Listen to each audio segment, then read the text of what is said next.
L'Ukraine souffre. Depuis longtemps. Des grandes famines de l'ère soviétique au désastre de Tchernobyl, le siècle passé déjà a été dur. L'actuel, bien sûr, est cruel. Et le prochain n'est pas promis. Alors ici, là, plus loin, le chagrin ukrainien est partout. Hier, aujourd'hui, demain, sa douleur est intemporelle. Et pourtant, on lit dans le noir une lueur. Oui, les cicatrices, les blessures et les peurs sont aussi la preuve que ce pays ne renonce pas. Bâti dans l'adversité, sûr de sa vertu, l'Ukraine fait face, et sa jeunesse aussi. Loin des champs de guerre noircis, le rectangle vert fleurit, et un vent se lève. Une nouvelle génération veut écrire son histoire.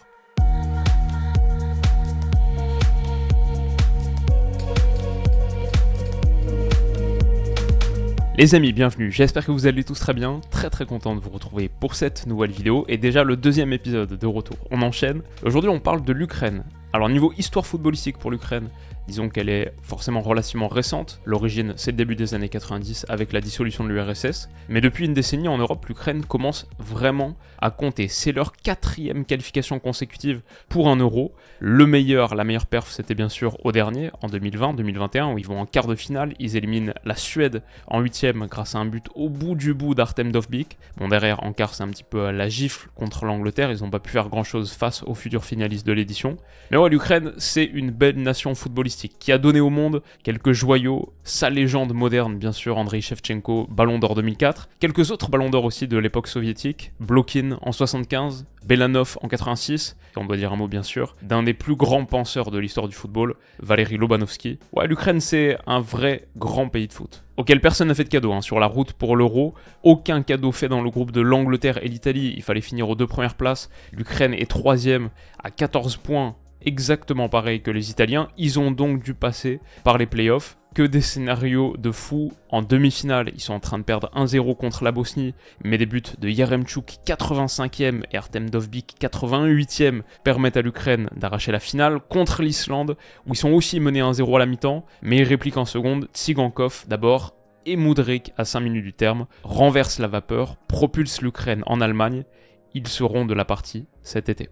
Et j'ai rien contre la Bosnie, dommage de ne pas avoir sur cet euro un Pjanic, Dzeko, quelques autres, j'ai rien contre l'Islande, mais je suis content qu'ils soient là cet été parce que l'Ukraine a de sacrés joueurs, et honnêtement, ce serait pas une surprise pour moi qu'ils illuminent ce tournoi. Ils ont une superbe équipe, Mudryk bien sûr d'abord, décevant à Chelsea, il n'y a pas d'autre manière de le dire, décevant à Chelsea, 4 petits buts en première ligue cette saison, mais avec l'Ukraine, c'est 2 fois 90 minutes de très haut niveau en play-off, il est impliqué dans tous les mouvements, dans tous les bons coups, et c'est assez logique que le but de la qualif lui appartienne, mais dans l'ensemble sur ces rencontres, tous les matchs que j'ai vus de l'Ukraine, toutes les longues séquences d'analyse de Mudryk, je le trouve extrêmement actif défensivement, il rechigne pas à l'effort, il est ce leader technique qui travaille, qui est pas la diva et qui est capable à tout moment aussi d'une illumination bien sûr, mais quand je regarde l'Ukraine, je vois vraiment le vrai Mikhailo Mudryk, il est le talisman, le plus gros joyau créatif peut-être, c'est même pas certain parce qu'il y en a pas mal d'autres sympas. Mais donc Mudryk sur l'aile gauche, ça c'est une certitude. Dans les buts, jusqu'à il y a pas longtemps, il y avait la certitude Troubin, Anatoly Troubin de Benfica, 22 ans, gardien prometteur, c'est déjà une bonne première option, mais il s'est passé un truc, bien sûr, il s'est passé 2 trucs. Déjà, c'est qu'il n'a pas pleinement convaincu dans les buts ukrainiens, il y a eu des moments un peu légers, mais surtout, l'émergence d'Andriy Lunin au Real Madrid, a offert à l'Ukraine une superstar dans ses buts, qui a joué les 2 matchs de play-off, donc contre la Bosnie et contre l'Islande, qui a le mental pour garder la cage du Real, et qui va arriver à l'Euro en ayant joué à minima un dernier carré de Ligue des Champions, peut-être une finale. Il va peut-être arriver à l'Euro avec l'Ukraine en ayant joué une finale de LDC. C'est un bon développement pour l'Ukraine de Rebrov d'avoir trouvé Lunin, et que Lunin se soit imposé au Real avec la blessure de Courtois. Lunin Mudryk, on parlait hier de Kfara Mamardashvili, c'est aussi un axe sympathique. Et ça s'arrête pas là, avec l'Ukraine, ça s'arrête pas là. Autre aile droite, Viktor Tsigankov. Je vais pas dire le joueur le plus important de l'Ukraine parce qu'il y en a tellement, mais peut-être l'homme du match contre l'Islande. Le but de Mudryk, top, mais Tsigankov, c'est le but de l'égalisation pour revenir à un partout, un but qu'il se crée tout seul. Lui aussi est impliqué dans tous les mouvements décisifs de l'Ukraine. C'était le meilleur buteur ukrainien en qualif et il connaît parfaitement son collègue en pointe parce que Tsigankov et Dovbyk, c'est le même âge, c'est la même génération, 97, tous les deux ont 26 ans, tous les deux jouent à Girona, et tous les deux sont en train de terroriser la Liga. C'est peut-être encore plus vrai pour Dovbyk. Tsigankov, il a une dizaine de contributions décisives en championnat espagnol, mais Dovbyk, c'est cette saison le meilleur buteur de Liga. On a fait toute cette vidéo sur Girona il y a quelques mois. Depuis, il a continué à planter. Il est devenu le meilleur buteur de Liga. C'est 18 buts cette saison. Un de plus donc que Jude Bellingham pour l'instant. Il a planté le but du 2-1 contre la Bosnie en toute fin de match. Dovbyk, Tsigankov, Mudryk, je parle même pas de sélection de second rang. Pour moi, ce sera un des meilleurs trios offensifs qu'on verra à l'Euro. Alors sous eux, il y a Zinchenko. C'est jamais très facile à évaluer. À 27 ans, c'est déjà un des vétérans de cette sélection. 60 caps. Avec Arsenal cette saison, s'il y a des hauts et des bas, on va en rester là pour Zinchenko. Il a par contre, à ses côtés, on a parlé de Tsigankov, on a parlé de Mudryk, de Dovbyk, de Lunin, Soudakov, Georgi Soudakov, c'est un des moins connus peut-être, parce qu'il joue encore au Shakhtar, mais tout le monde va apprendre à le connaître. Pour moi, c'est un des joueurs à suivre de l'Euro. Tous les grands clubs européens sont en train de se positionner sur lui. J'entends du Manchester City, Arsenal.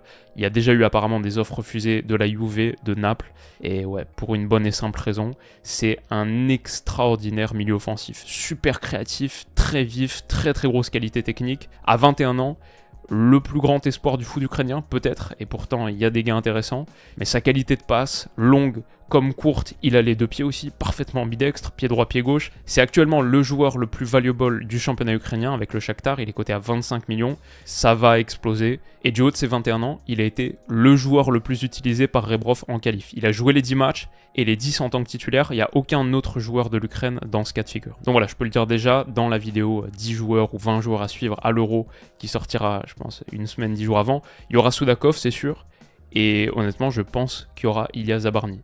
21 ans, c'est déjà le patron de la défense centrale de Bournemouth. Bournemouth qui a assuré son maintien est quasiment en première ligue. Zabarny, c'est simple, à 21 ans, du haut de son 1m89, il est un des 6 joueurs de première ligue cette saison à avoir joué 100% des minutes possibles. Il a joué tous les matchs de Bournemouth, tout le temps titulaire, jamais remplacé. Zabarny fait une saison plus que pleine, il est déjà coté à 28 millions sur Transfermarkt, et derrière je crois que c'est aussi un top club qui va venir toquer à la porte. Donc ouais, Zabarny en défense centrale, à ses côtés il y a Matvienko du Shakhtar qui est le deuxième joueur le plus cher du championnat ukrainien derrière Soudakov. Dans l'ensemble c'est un secteur défensif qui est assez jeune, Zabarny, Lunin, Matvienko, Mykolenko, 24 ans, un des hommes de base de Rebrov, il a joué les 10 matchs de qualif, et à droite Konoplia, un petit peu plus en difficulté récemment selon les suiveurs du foot ukrainien auxquels j'ai parlé, mais énormément impliqué sur le secteur offensif, pas mal de percussions, pas mal de projections. Voilà, Mykolenko, Matvienko, Zabarny, Konoplia et Lunin dans les buts. Ça, c'est la ligne de 4 qu'on aura avec certitude. Et devant eux, le vétéran de cette équipe, là, de tous les joueurs dont on a discuté, le seul qui a plus de 30 ans, 34, Taras Stepanenko, le capitaine. Il a raté les quelques derniers matchs pour blessure et donc Zinchenko avait le brassard, mais normalement, c'est bien Taras Stepanenko, 34 ans, 80 sélections. Lui, on le connaît depuis un moment.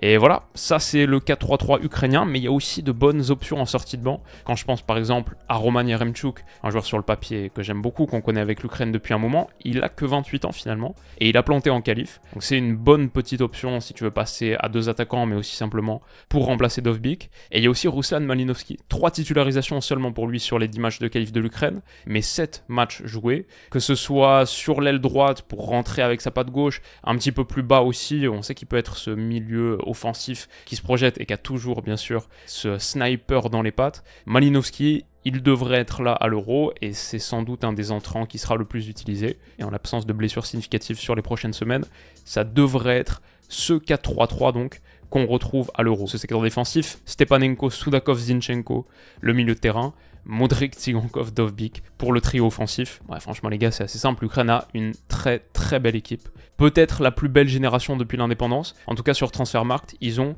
le 10e effectif le plus cher de l'Euro. 10e sur 24 avec 354 millions. 10e sur 24, ça sonne peut-être pas comme extraordinaire, mais pour l'Ukraine, voilà, quelles sont les équipes qui sont devant? Angleterre, France, Portugal, Espagne, Italie, Allemagne, Pays-Bas, Belgique et Danemark, c'est tout. L'Ukraine est devant la Turquie, Croatie, Autriche, l'Autriche, etc.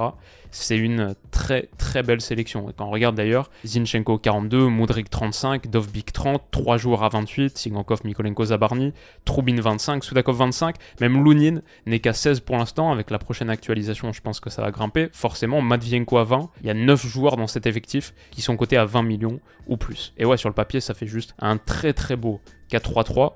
Peut-être même un peu plus 4-2-3-1 en fonction des séquences, où on peut imaginer que Zinchenko vient participer à la relance, et Soudakov, ça ressemble vraiment à un 10. C'est un joueur d'une extraordinaire qualité technique, super créatif. Mudryk, Soudakov, Tsigankov, c'est un beau trident à mettre derrière ton attaquant. Et donc j'en ai pas parlé encore, mais cette équipe est coachée par Rebrov, une légende du foot ukrainien, qui a vécu la première Coupe du Monde de l'Ukraine, la seule pour l'instant en 2006, le partenaire de Shevchenko, en tout cas dont je me souviens de l'époque, légende du Dynamo Kiev.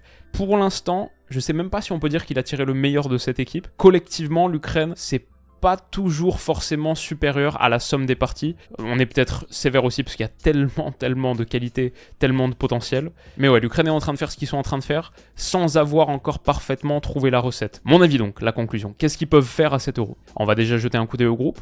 Franchement, c'est pas le plus inaccessible. La Belgique est au-dessus sur le papier. Derrière, Slovaquie, Roumanie. Il va falloir qu'on fasse les épisodes dessus pour un petit peu mieux saisir les dynamiques de cette équipe. Moi, sur le papier, la Roumanie, ça me parle plutôt. Mais l'Ukraine est censée être la deuxième meilleure équipe du groupe. C'est quand même une sélection qui sort d'un quart de finale au dernier Euro, qui a fait top 8 Europe la dernière fois. Leur calendrier est plutôt favorable, je trouve, un petit peu comme la Géorgie dont on a parlé hier. Ils finissent par le plus gros morceau du groupe, la Belgique. Ils pourraient déjà être qualifiés à ce stade de la compétition, donc pas trop mal. Ils commencent par la Roumanie, dans ce qui pourrait être un match très intéressant du début de la phase de groupe. Ça, pour moi, ça fait partie des petites rencontres. On pense pas forcément à un Roumanie-Ukraine comme ça en première instance, mais le petit match de 15h à l'Allianz Arena, entre deux équipes qui vont se jouer clairement la deuxième place du groupe et qui sont très intéressantes, prometteuses, etc. Ouais, le petit Roumanie-Ukraine de Munich là, à 15h, je pense que ça va être sympa. Derrière, c'est la Slovaquie à Düsseldorf, donc 21 juin à 15h aussi. Et enfin, la Belgique, c'est, si je me souviens bien, à Stuttgart pour boucler le groupe. Ils vont avoir 3 matchs de préparation. On a un seul pour la Géorgie au programme pour l'instant, mais 3 pour l'Ukraine contre l'Allemagne le 3 juin, la Pologne le 7 juin et la Moldavie enfin pour terminer le 11 juin. Donc on aura l'occasion d'en connaître un petit peu plus, d'en savoir un peu plus sur ces Ukrainiens. Mon feeling là comme ça d'emblée, je pense qu'il est assez clair, c'est qu'on a des joueurs de top niveau. Il y a vraiment beaucoup de qualité dans cet effectif. Ils ont pu se mesurer à de la top adversité contre Angleterre et Italie à 2 reprises dans le groupe. Ça pourrait aider, surtout qu'ils ont aucunement été ridicules. Défaite contre l'Italie, 2-1, courte défaite, mais un match nul au retour. Un point pris aussi contre l'Angleterre. Les fortes émotions qui ont été vécues en qualif contre la Bosnie, contre l'Islande. J'allais dire c'est le genre de performance qui soude un groupe, mais j'imagine qu'ils sont déjà extrêmement proches, extrêmement soudés, comment ne pas l'être dans le contexte que vit actuellement l'Ukraine. Je pense qu'il y a quelque chose de spécial qui se joue dans cette compétition pour eux, et à chaque rencontre que j'ai vue de leur part, sur tous les résumés, toutes les images, il y a l'air d'avoir un groupe très proche, très uni, et c'est pas particulièrement étonnant. Et puis alors bien sûr c'était il y a 3 ans, mais le dernier Euro aussi a permis de prendre un petit peu d'expérience. Je regarde le line-up contre l'Angleterre la dernière fois, il y avait Zinchenko, il y avait Mykolenko, Matvienko, Zabarny, puis aussi sur le banc, Viktor Tsigankov. C'était un ado à l'époque, Soudakov, je sais pas s'il a joué beaucoup sur ce tournoi, sans doute pas, mais il a connu ce que c'était un grand rassemblement international. Dovbyk, bien sûr, qui a marqué au match précédent le but de la qualif contre la Suède, Troubin, qui est ce que j'ai Stepanenko. Voilà, dans cet effectif de l'époque, pas mal de joueurs qu'on va retrouver cet été. Donc il y a de la jeunesse, le deuxième effectif le plus jeune de l'Euro, mais aussi pas mal d'expérience déjà. Donc voilà, comme on a dit pour l'instant, cette Ukraine c'est un foot solide qui fait des résultats, c'est pas encore parfaitement flamboyant collectivement, mais une chose est claire, il y a la matière pour. Bon, moi je le dis déjà d'emblée, c'est une de mes équipes à suivre. Je vais regarder tous les matchs de l'Euro, donc bien sûr je vais regarder tous les matchs de l'Ukraine, mais j'ai hâte, j'ai vraiment hâte de ces matchs de l'Ukraine. Dans le top 2 du groupe E, la Belgique est net favorite au cas à 1,09. Mais derrière, entre Ukraine, Roumanie et Slovaquie, c'est assez proche. Dans son entrée en lice, l'Ukraine est quand même légèrement favorite, 2,15 pour la victoire contre la Roumanie. Ce match de 15h à l'Allianz Arena, qui ouvrira le bal d'une très belle journée du 17 juin, puisqu'elle prendra fin sur un petit Autriche-France, l'entrée en lice des Bleus. ça va être un euro sympa. Donc, les amis, j'espère comme d'habitude que cet épisode de retour vous a plu. Je remercie mon pote de la mi-temps ukrainienne sur Twitter. Je vous mettrai sa page en description.